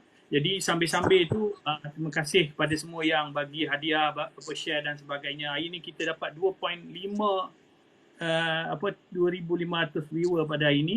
Tertinggi. Tahniah Sadiq, you dah berjaya pecah rekod pada hari ni. Dan terima kasih kepada semua yang ada pada malam ni. Tolong follow akaun kami bertiga. InsyaAllah depan ni kita akan actively buat program kita punya podcast ini setiap minggu insyaAllah pada hari Jumaat insyaAllah. Baik, sekarang ni Sadiq, rakyat berhadapan dengan masalah kenaikan kos sara hidup. Harga barang mahal, ringgit jatuh. Bila ringgit jatuh, definitely kita yang bergantung pada import bahan makanan akan affected. Kita kemudian datang pula JCOM yang buat kelakar beberapa hari ini, menghiburkan kita dengan poster, kemudian tarik balik, keluar poster, lepas tu delete balik, kan? Seolah-olah tidak sensitif terhadap kenaikan kos sara hidup ni. Dan sebelum ni pula kita punya minister the so called minister pakar ekonomi kita kata kalau ayam mahal jangan makan ayam. Kalau restoran jual mahal, kita boycott restoran tu. Jadi dan lagi kita tengok Menteri Pertanian telur tak cukup. Okey, pergi India cari telur. Sedangkan negara kita dari sudut SSL telurnya lebih daripada mencukupi, kan? Kita tak nampak apa hala tuju ekonomi sebenarnya, Sadiq. Mungkin as a part of kabinet sebelum ni dan dengan apa yang PM kita cuba bawa, apa sebenarnya hala tuju ekonomi yang PM kita cuba bawa ni, Sadiq? Dan from your perspective opinion, kan, kenapa benda ni masih gagal untuk menyelesaikan masalah rakyat, terutamanya masalah ekonomi? Silakan. Terima kasih. Saya mulakan dulu dengan isu JCOM kerana ia di bawah bidang kuasa saya sebagai salah seorang ahli jawatan kuasa pilihan khas parlimen yang dipertanggungjawabkan untuk menjaga soal JCOM. Dan bawah jawatan kuasa kami, pengurusinya adalah Datuk Seri Saifuddin Abdullah, salah satu jawatan kuasa yang dipengurusikan oleh pimpinan PN. Dan kita dengar taklimat yang diberikan oleh JCOM, tapi ini sebelum isu sensasi baru-baru inilah, ini dalam sebulan lepas jika tidak silap. Dan saya ingat komitmen yang diberikan JCOM dan dijanjikan kepada kami bahawa JCOM tidak akan jadi hyper partisan punya badan. Dia boleh kongsikan isu kerajaan madani. Ini inisiatif kerajaan madani. Itu tak apa, kita faham. kerana kerajaan terdahulu pun akan ingin ketengahkan inisiatif-inisiatifnya. Tetapi dia jelas kata dia takkan bermain politik contoh ini PH, ini BN, ini PN. Dan saya akan bangkitkan dalam mesyuarat akan datang kerana saya sangat kecewa dengan apa yang berlaku. Apabila baru-baru ni dah lah tidak sensitif isu kos sara hidup. I mean, ni bukan saya sajalah. Saya rasa penyokong kerajaan pembangkang tidak kira parti dah kritik soal yang tidak masuk akal bila mereka kata isu kos sara hidup ini tidak ada apa-apa, seperti kamu hanya perlukan berapa ratusan ringgit saja untuk beli barang makanan asas, itu tidak masuk akal. Tapi yang saya lebih kecewa, mereka kata sebelum ni tidak kelibatkan parti, tapi mereka letak logo parti PHBN, lepas tu PN. Ini jelas menunjukkan ini adalah alat politik, parti politik. Dan saya nak ingatkan tau, sebab tu dalam mesyuarat pun saya ingatkan, kita kena ingat kerana pada tahun 2020 bila pertukaran kerajaan berlaku, ada undian belanjawan tahun 2021. Ramai ahli parlimen masa tu pihak pembangkang kata kita akan tolak belanjawan ni kerana peruntukan JKOM dalam 30 ke 40 juta ringgit. Tak keluarkan, kita akan tolak. Kini bukan saja ia dikekalkan, tapi sekarang dah jelas jadi alat politik. Apabila logo politik boleh ditunjukkan, pertama sekali dah lah logo politik. Letak je lah kerajaan madani, kerajaan terdahulu. Orang tak gambar. Letaklah kerajaan madani ni, letak PHBN. Yang kedua saya nak ingin tanya, kenapa PHBN je? GPS tak ada. GRS tak ada. Warisan tak ada. Saya rasa kita semua tahu jawapannya kenapa PHBN. Kerana pada pilihan raya negeri ni hanya PHBN yang bertanding di pihak kerajaan. Kalau tak je dah letak kerajaan madani, dia akan letaklah GRS, GPS, tapi dia letak PHBN dengan PN. Sebab itu je lah pihak mereka yang bertanding. Itu salah guna kuasa. Saya akan bangkitkan isu ni di dalam jawatan kuasa pilihan khas because it's not right. Kalau mereka boleh buat macam ni, dulu mereka kata ini mereka nak bayar duit untuk cyber troopers, politik kepartian, tapi sekarang buat benda sama pada pilihan raya, it's not fair, tak adil ya dalam bab ini. Kedua, berkenaan isu ekonomi, hala tuju ekonomi. Saya rasa bukan saya saja. Saya lihat ulasan yang dibuat oleh saudara Khairi Jamaluddin berkenaan tidak ada hala tuju ekonomi tersebut, dan saya risau kerana kita bincangkan soal the strength of our currency, tetapi isu lebih mendalam yang ini melibatkan isu food security. Dulu kita hanya import dalam 50 ke 55 bilion makanan.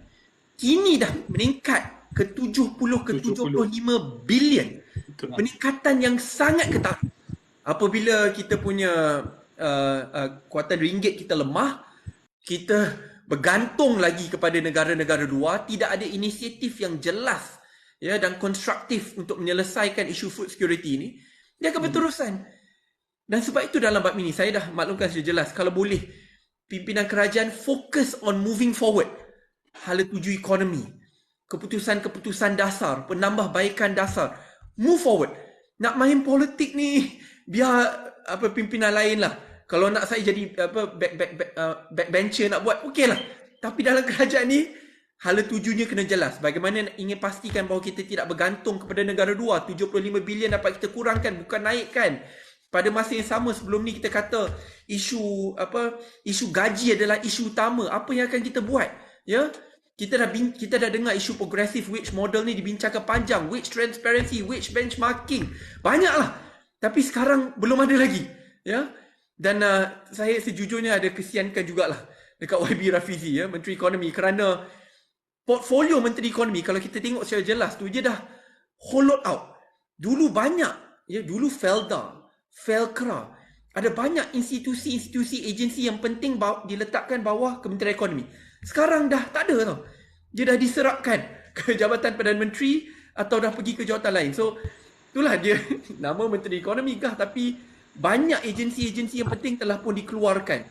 So akhirnya perkara ini berlaku seperti tidak ada iltizam yang besar, dan saya rasa ini yang paling mencemaskan dan merisaukan. Dan tolonglah jangan kita nak ambil tindakan ke atas mereka yang menyuarakan isu kos sara hidup. Jangan defensif.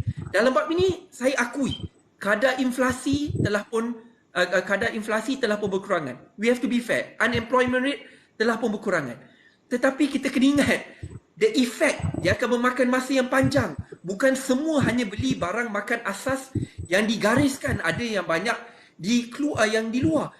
Mak saya pun sendiri 2-3 hari lepas apabila kita sedang buat promosi makan otak-otak, mak saya sendiri kata yalah, dia pun merasai isu kenaikan kos hidup.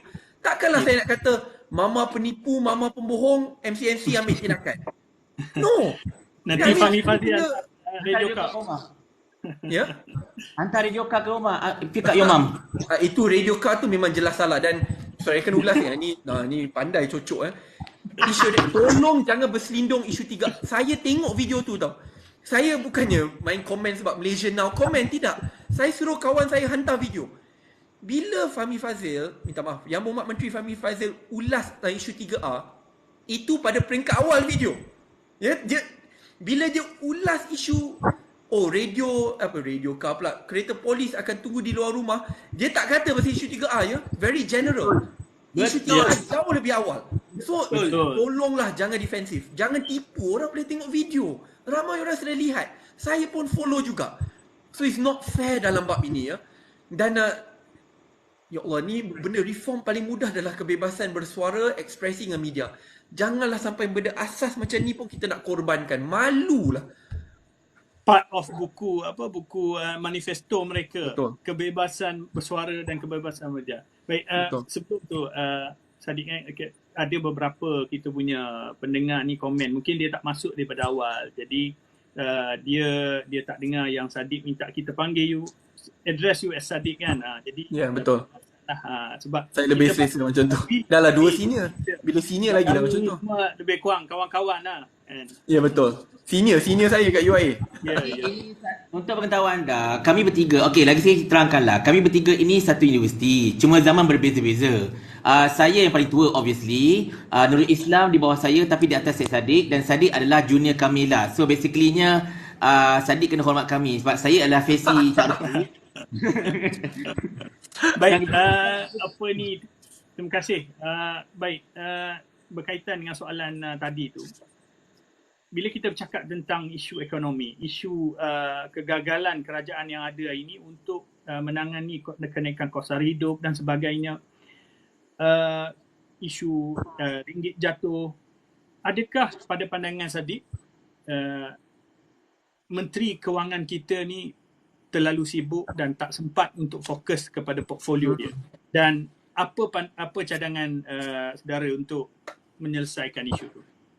Pertama, cadangan utama adalah untuk kita membentangkan satu undang-undang yang jelas dan diharapkan mendapat sokongan bipartisan yang menginstitusikan pemisahan jawatan Perdana Menteri dengan Menteri Kewangan. Itu jelas. Kenapa saya cadangkan perkara ini? Kerana ia bukan berkenaan sosok satu individu. Dulu kita dah melalui 1MDB dan kita dah akui bahawa 1MDB itu berlaku kerana pemusatan kuasa. Walaupun mungkin ada niat baik, tetapi jikalau pemusatan kuasa itu berlaku, tidak ada pemisahan, tidak ada seimbang, power corrupts absolutely. So pada hari ini, saya dengar ulasan mereka yang mempertahankan, tiba-tiba kita ambil jawatan Menteri Kewangan kata, tak apa, kerana individu dan sosok tu baik. Ya betul, individu sosok tu mungkin baik. Tetapi sistem itu, jikalau berkekalan, boleh mengubah seseorang itu. Sebab itu akhirnya politik di Malaysia perlu berdasarkan kepada institusi, undang-undang, bukan sekadar kepada harapan kepada satu kedua personality. Kerana personality berubah, institusi akan melangkaui politik kepartian. Itu pertama yang saya ingin cadangkan. Saya pun ada bangkitkan dekat parlimen sebelum ini, dan saya berharap ia dapat diinstitusikan. Kedua, pada masa yang sama, itulah, dia bukan saja, saya rasa saudara pun tahu, dia bukan saja Perdana Menteri dan jawatan Menteri Kewangan. Dan kita semua tahu Menteri Kewangan ni portfolionya teramat luar biasa dan besar. Betul. Ya, saya ingat sampai ke satu, ini baru Menteri Kewangan, banyak dokumen bertimbun-timbun. Baru-baru ni pun ada laporan FMT sampai ada pegawai-pegawai media kerajaan yang tidak dibayar kerana belum dapat tanda tangan. Maksudnya memang sibuk lah. Dan saya kesiankan mereka. Mereka kata dah 3-6 bulan tidak dapat gaji. Ya Allah, ini benda basic lah. Tapi nampak sangat busy, sibuk sampai tidak boleh. Tambah lagi jawatan Menteri Wilayah. Menteri Wilayah, betul. Menteri Wilayah sudah kena serap. Dan Saya kenal ramai kawan-kawan dekat DBKL yang kongsikan banyak perkara yang tertangguh. Dan pada masa yang sama, Menteri Wilayah tu jawatan sangat sensitif kerana ada durut di Padan Sport juga. So, ini saya belum bincang soal agensi, mitra lain semua yang dah diserapkan. Betul. So sebab tu dalam bab ini, politik baru ni adalah untuk kurangkan pemusatan kuasa, bukan untuk tambahkan. Dan ini bukan benda baru. Saya cakap dah dilaungkan berdekat-dekat sebelum ini. So just walk the talk, tu je yang saya minta. Baik, terima kasih. Baik, kita dah sampai ke penghujung. So slot kita yang terakhir ni adalah slot kita nak dapatkan soalan daripada kita pendengar. Ya. Tentang soalan ni saya ada rangkumkan ada satu soalan besar yang pecah dua tau. Which is, Baik. saya nampak satu soalan awal-awal masa Sadiq masuk tadi, ada satu sahabat kita bertanyakan, minta komen YB Syed Saddiq. Kena cakap nanti orang marah kata aku kurang ajar dengan YB kan. Tak ada. Saya memang minta je orang panggil Syed Saddiq dalam senior saya. Minta komen Sadiq berkenaan dengan isu kita sekarang ni nampak lambakan college universiti, lambakan vocational dan sebagainya kan. Tapi satunya sama ada tempat-tempat pelajaran tersebut tidak penuh dan juga dalam masa yang sama seperti yang disebutkan oleh salah seorang pelajar USIM ketika town hall bersama dengan Yang Amat Berhormat Perdana Menteri baru-baru ini berkenaan dengan trust deficit oleh anak muda. Berkenaan dengan whether mereka keluar daripada universiti ataupun tempat belajar mereka, adakah mereka ini akan dapat peluang pekerjaan dan sebagainya. So mungkin Sadiq boleh komen bab itu. Dan yang nombor 2, kita nak minta Sadiq kembali revert pada soalan awal-awal tadi oleh YB Viral. Dia tak nak naik bukan aku tak nak naikkan dia tak nak naik. Dia kata duduk bawah je. So soalan daripada YB Viral tadi berkenaan dengan penswastaan TVET, dan I think you already heard the question by YB Viral. So on to you my friend. Baik, saya ada 2 soalan. Saya mulakan dulu dengan soal nasib graduan di universiti. Yang saya risau sekarang adalah laporan terkini, data terkini oleh Kementerian Pendidikan menunjukkan lebih 50% lepasan SPM tidak ingin lagi melanjutkan pengajian ke institusi pengajian tinggi. Ini sangat mencemaskan dan merisaukan. Dan sebab yang mereka sampaikan tu, saya rasa agak realistik dan kita boleh faham. Pertama, mereka belajar makan masa sangat panjang. 6 tahun baru boleh dapat ijazah. Kedua, hutang pendidikan tinggi. 50,000 ke 100,000. Tapi yang paling mencemaskan dah dalam hutang pendidikan tinggi, masa belajar lama, keluar gaji purata 2,000 ke 2,500 ringgit. Dan diorang bandingkan lepasan SPM tak perlu tunggu 6 tahun, tak perlu ada hutang pendidikan. Kerja Uniqlo gaji permulaan 2,300 ringgit. Kerja Grab, kalau konsisten 8 jam setiap hari, boleh cecah 3,500 ringgit.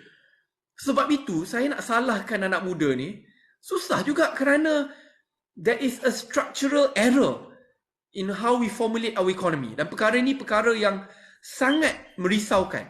Dan apabila kita masuk ke isu TVET, dan dia betul-betul berkait rapat. TVET ni Malaysia ni, saya rasa pertama sekali kita ada lebih 600 college TVET. Dia pecah kepada 6 ke 7 kementerian.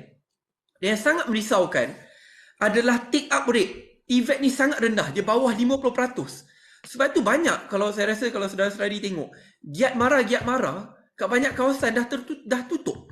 Kerana tak ada pelajar.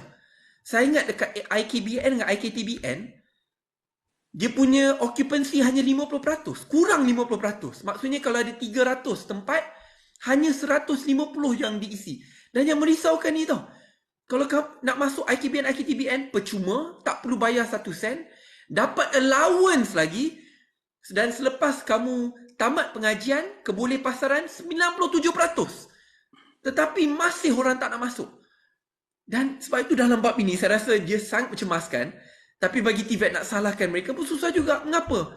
Kerana kalau di negara luar, kamu tamat tingkatan 3, berumur 15 tahun, kamu dah terus boleh mengkhususkan jurusan TVET. Kita ada, tapi itu sertifikat.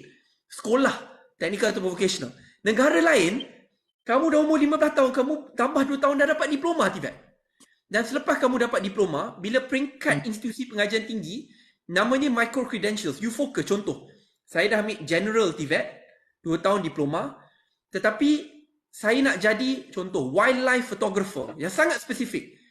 Saya hanya perlu belajar 6 bulan, maksimum setahun. Dan keluar gaji tinggi kerana dia dah fokus, specialize. Di Malaysia dia terbalik. Kamu dah lah kena buat subjek sama, Form 4 ke Form 5 dapat certificate TVET. Lepas tu kamu kena tambah lagi 3 tahun untuk dapat diploma TVET. Akhirnya buat apa orang TVET ni? Dia nak hands on, dia nak cepat bekerja, dia kena dapat gaji, kena keluarga susah. So saya rasa masalah ni berkait rapat dengan satu sama lain. So kalau saya ulas panjang je tak habis. Tapi rumusan dalam bab ni adalah kita perlu ada keberanian untuk merombak sistem pendidikan di negara kita. Bukan saja di IPTA dengan IPTS, tapi juga penekanan bagi TVET. Dan penekanan TVET ni dia bukan setakat membuang duit lagi. Dan kita bina lagi banyak institusi. Dah banyak dah. Tapi bagaimana kita nak divert mereka yang sebelum ini tidak dapat menyertai universiti untuk ke institusi TVET, pendekkan tempoh supaya mereka boleh terus ada pengalaman kerja pada umur yang lebih muda. Yang pertama. Soalan kedua, soalan YB viral berkenaan isu penswastaan TVET. Pertama sekali, saya rasa dalam bab ini, sampai sekarang kita belum dapat pembentangannya. Saya ingat apabila saya mendengar ucapan yang Mbak Muhammad Perdana Menteri, dia kata akan ada beberapa syarikat-syarikat besar, kerajaan dan swasta yang akan mengambil alih beberapa institusi TVET. Contoh Petronas, Berjaya, YTL, ada beberapa contoh yang diberikan. Baik. Persoalan saya, sebab ini saya tengah tunggu sebab kita masih belum tahu lagi perinciannya macam mana. Pertama, bagaimana sistem pemilihan? Contoh, jikalau mereka boleh dipilih, bagaimana jikalau ada yang lain yang ingin memohon? Sistem tu perlu adil. Jangan akhirnya penswastaan itu hanya pergi kepada segelintir pihak dan akhirnya yang lain ketinggalan. First, sistemnya kena ada. I'm not against privatisation. Saya kena jelas kerana pada hari ini kita ada 600 institusi TVET yang banyak tidak diguna pakai sepenuhnya. Tetapi cara pemilihan itu perlu jelas. Kedua, bila kita menswastakan, keutamaan adalah kerajaan. Maksudnya, government must win. Yang saya risau, apabila diswastakan tanpa terma-terma atau syarat yang jelas. Saya beri contoh. Let's say kita ambil IKTBN dekat Pagoh ataupun dekat Pekan. Ini yang one of the best ya. Dalam tanah-tanah yang sangat luas, lukratif. Sudut aset-aset ya dekat dalam institusi TVET tu sangat luar biasa. 4D printer, 5 yang sangat mahal kosnya, semua ada. So kalau kita swastakan, apa akan kerajaan dapat? What is the win-win model? Sebab itu dalam bab ini, dia sama seperti apa-apa proses penswastaan yang kerajaan lakukan, ia mesti ada kriteria yang jelas dan ketat, dan akhirnya kerajaan dan rakyat yang menang, bukan lopsided agreement. Itu pandangan ringkas daripada saya. Saya kena, sejujurnya terma syarat itu belum kita dapat, susah untuk saya ulas, tapi ini ulasan ringkas saya lah. Terima kasih. Baik, terima kasih. Ada lagi soalan yang kita nak angkat, Papa Berry? Kita dah kat sini dah 5.28, sana should be 12.30 dah kan? 12.30 ya. 12.30 dah basically-nya. Actually kalau ikutkan soalan banyak sebenarnya tau Sadiq Nurul. Tapi itulah dia. Orang kata apa, basically-nya kalaulah nak minta Sadiq jawab semua soalan-soalan kat bawah ni, saya rasa macam saya cakap lah, insyaAllah pengadil meniupkan whistle penamat untuk Fani UCL baru kita habis live ni masalah dia. Baik, okey. Kita minta terakhirlah Sadiq kita minta you bagi your prediction on and for all 6 states. You sebut each of the states kan. Tapi dia macam ni. Syarat dia you tak boleh dalam pilihan tu dia tak akan ada MU sebab you sokong MU. Kalau MU nanti you akan cakap MU. Jadi kita letak contoh Arsenal dengan Manchester. Dengan City, which one? Macam itulah kan. So all 6 states ni, siapa yang you rasa akan menang, sama ada PN atau PH atau Seri. Seri ni macam macam PRI 15 lah. Tak ada siapa yang dapat majority whatsoever. Ataupun too close to call lah. Maknanya sengit lah kan. So you sebut PN, okay, this state PN, this state PH, this state Seri. Macam tu.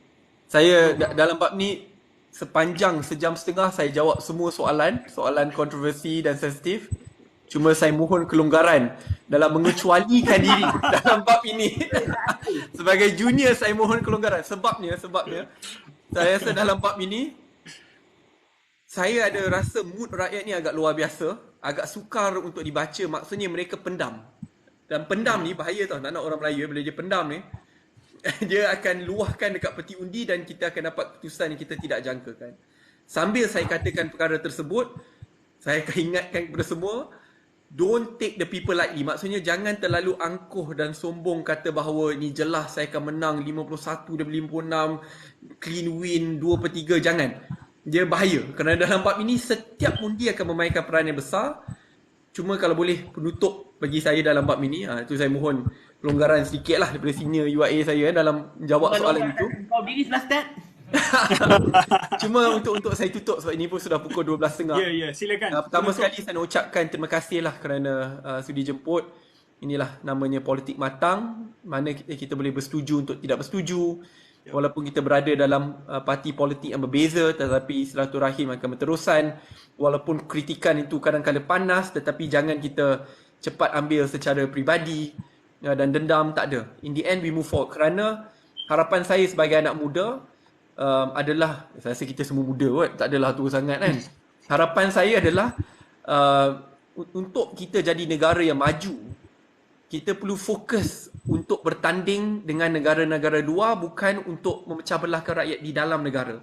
Ya, dengan hyper partisanship. Sebab itu dalam bab ini saya konsisten akan katakan permohonan saya tidak kira siapa berada di kerajaan. Dulu bila Tan Sri PM, Datuk Sri Ismail Sabri PM, sekarang Datuk Sri Anwar PM, untuk kita meredakan keadaan, pulangkan peruntukan parlimen kepada semua, institusikan pejabat, ketua pembangkang, pastikan bahawa isu-isu pendakwaan kita, kalau ada isu yang sensitif, pulangkan kepada parlimen, pelantikan dibuat di dalam parlimen. Mengapa saya katakan semua ini? Ia bukan kerana soal politik kepartian, tetapi saya selalu ingatkan, dan saya pun perlu menginsafi kerana saya pun pernah lakukan kesilapan. Mungkin hari ini kita di atas, esok ketentuan Allah kita di bawah. Dan jangan apabila kita menekan mereka, dan akhirnya mereka ditekan, menekan kita balik, akhirnya negara kita susah nak baju ke hadapan.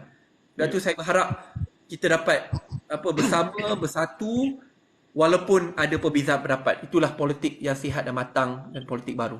Baik, terima kasih. Tahniah Syed Saddiq di atas perkongsian yang cukup baik, dan saya rasa ini merupakan antara episod yang terbaik yang kita pernah anjurkan, dan insya-Allah kita akan teruskan kita punya siri podcast Cerita Seminggu setiap hari Jumaat waktu yang sama di channel yang sama. Terima kasih Syed Saddiq. Terima kasih Tonton. Terima kasih semua. Pada Papa Berry untuk penutup.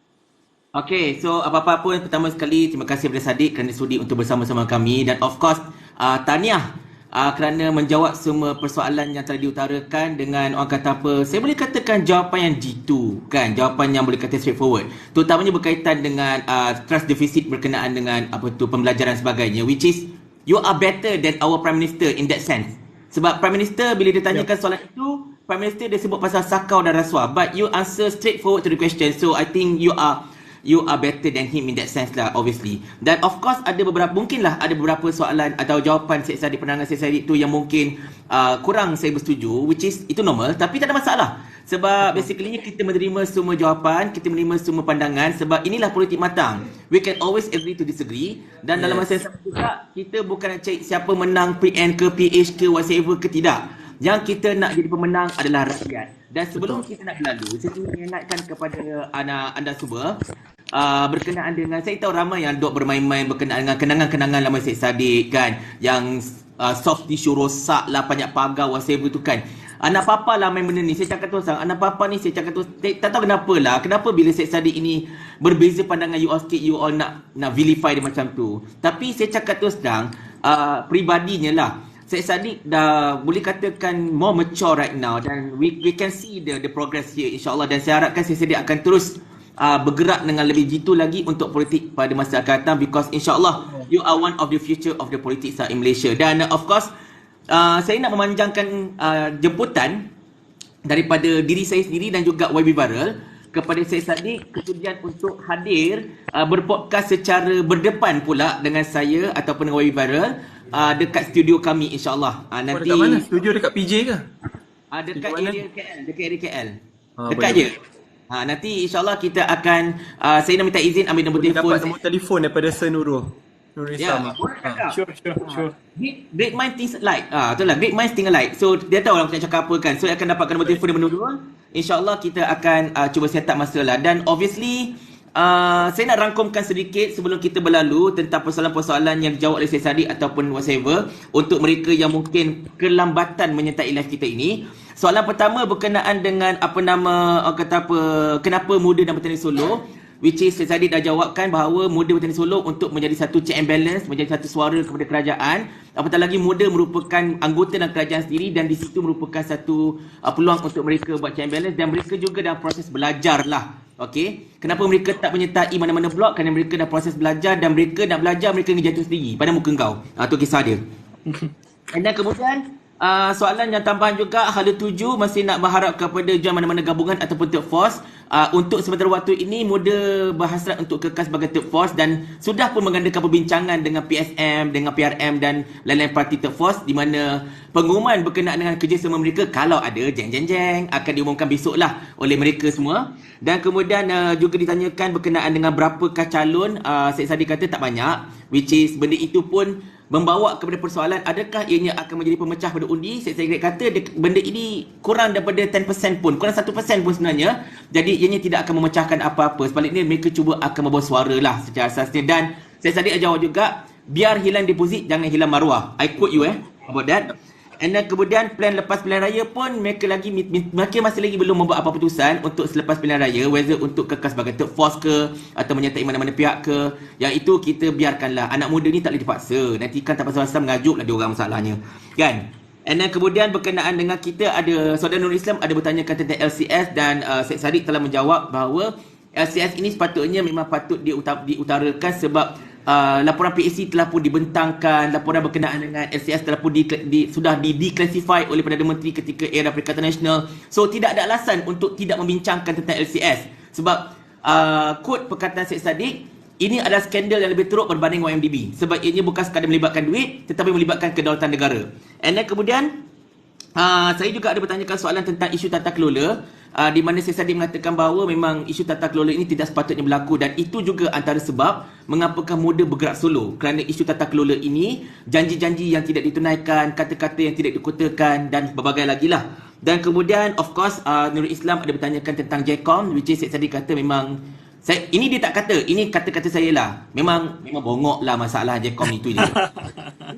Saya rangkumkan je. Nak cerita panjang. So ayat saya mudah, memang bongok lah masalahnya kan. Dan of course sekali lagi, cakap tak serupa bikin. Ketika menjadi pembangkang, Pakatan Harapan kata mereka nak masukkan JCOM, tak nak bagi dana whatever. Tapi sekarang ini mereka telah mengubah JCOM bukan sekadar mengekalkan, tetapi mengekalkan JCOM sebagai alat propaganda kerajaan. Itu yang tak cantik lah. Dan obviously berkenaan dengan soalan berikutan hal lambakan college universiti whatever, benda itu harus diberikan perhatian. Dan persuasatan TVET pun Syed Saddiq berpendapat ianya ada sedikit perlu, okay, which is di situ saya mungkin ada sedikit berbeza pandangan, tapi tak apa, ini adalah jawapan Syed Saddiq. Dan Syed Saddiq of course lebih qualified lah untuk jawab hal ini kerana dia merupakan antara anggota kerajaan dan pernah menjadi menteri. Walaupun jadi menteri pun controversial juga main golf dalam pejabat kan. Tapi tak apa, anda dah ada pengganti. Sekarang ni ada menteri main basikal dan pejabat, so orang tak kira ingat you main golf. No problem. Sorry Syed Saddiq, kita gurau-gurau yang problem. Boleh gurau. Saya ni tak pernah main golf tau masalahnya. Itu yang lawaknya, tapi tak apa, itu cerita lain.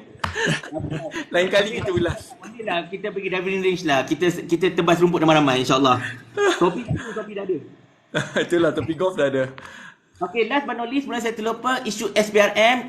Tadi Syed Saddiq tanpa diminta telah menjawab soalan ini. Tahniah Syed Saddiq. You berani berhadapan dengan situasi di mana Syed Saddiq mengatakan bahawa memang betul kes itu berlaku, tetapi kes itu telah dibincangkan, dibicarakan, tetapi beliau mengingatkan kepada kita semua bahawa beliau tidak pernah menangguhkan kes, beliau meneruskan kes dan kini tengah menunggu keputusan sahaja. Dan basically-nya walaupun itu tidaklah mengatakan bahawa macam dia suci ke tidak, tapi nak memberitahu in one sense beliau berani berhadapan dengan situasi itu. Tidak. Ya. Dia berani berhadapan dengan kes tersebut dan tidak seperti sesetengah orang yang duk tangguh sana, tangguh sini, pergi luar negara, buat mata. Buat mata. Macam tu lah kiranya. Jahatkan aku kan? Itu kisahnya. Jadi apa-apa pun, sekali lagi saya ingin memanjangkan terima kasih kepada saudara Syed Saddiq Abdul Rahman, seorang yang sangat-sangat saya hormati dan saya boleh cakap terus terang, walaupun kita berbeza pandangan politik dan sebagainya, tetapi my respect to you has gone up quite a few notch lah, seriously, because Macam saya katakan tadi, anda telah berjaya menjawab soalan-soalan kami walaupun ada yang controversial dengan begitu baik sekali tanpa sebarang kata apa sembunyi-sembunyi ke apa-apa kan, without any hint of hiding or something like that. So that one memang kita sangat-sangat hargai. Kita perlukan lebih ramai lagi pemimpin-pemimpin yang mampu untuk menjawab tanpa keluk-kelek seperti anda, insyaAllah. Itu memang saya dan Nurul boleh testify. Kami sangat berpuas hati. Dan malam ini memang kita mencatatkan rekod. Kita ada 2,500 lebih, hampir 2,600 real time viewers, which is yang terbanyak dalam sejarah podcast Cerita Seminggu ini. Dan juga kita ada 130,000 likes, which is of course yang terbanyak juga dalam sejarah podcast kita ini. Tahniah kepada Syed Saddiq. Ternyata wajah kaca anda menarik perhatian mereka untuk datang ke podcast. Menyebut wajah kaca, bila nak menamatkan Cabang Bujang? Itu soalan paling susah saya nak jawab. Janganlah tanya sekarang. Ya Allah. Tak habis nanti kita bincang malam ni. Terima kasih. Terima kasih Apapun apa ni Papa Berry, kita kena bagi tahu juga. Slot malam ni kita tak ada scripted. Soalan pun kita tak pernah bagi. Ini semua spontan, kita tanya dan juga penonton tanya, kita sampaikan dan YB Syed Saddiq jawab straightforward tanpa ada sebarang cover dan sebagainya. Dan everything impromptu. Yes. Dan saya juga ambil kesempatan ni, Saddiq, to you and your team muda, good luck in the next PRN. Thank you, sir. Kami akan bersama dengan Perikatan Nasional dan hopefully one day you will be with us. Dan kami akan menggunakan kuasa senior kami untuk Thank you. Jaga diri semua. Sampai salam kat keluarga. Assalamualaikum. Waalaikumsalam. Dah tunjuk tak super senior seorang. Ada satu super senior menyampaikan salam. Pun UAE juga. UAE juga. Kan Yomen juga Okey, ini ialah inilah Ustaz Tuan lawyer kita. YDP Perenjaya kita, insyaAllah. Ni kena nanti saya kena lawat ni. Dah sudah dekat dengan rumah sewa saya. Assalamualaikum. Saya Saddiq dan saudara Nurul Islam. Waalaikumsalam. Ni tuan lawyer kena kita kerja ni. malam-malam Lawyer kita. Ini lawyer kita, insyaAllah. Super duper senior Sampai lah. pukul 1 pagi bekerja. Okey, so kita tutup hadis kita dengan bacaan tasbih kifarah dan suratul As. Kita jumpa lagi pada episod yang akan datang dengan tamu yang lain pula. All the best to Malaysia, all the best to rakyat, insyaAllah. I love you all. Bye-bye. Assalamualaikum.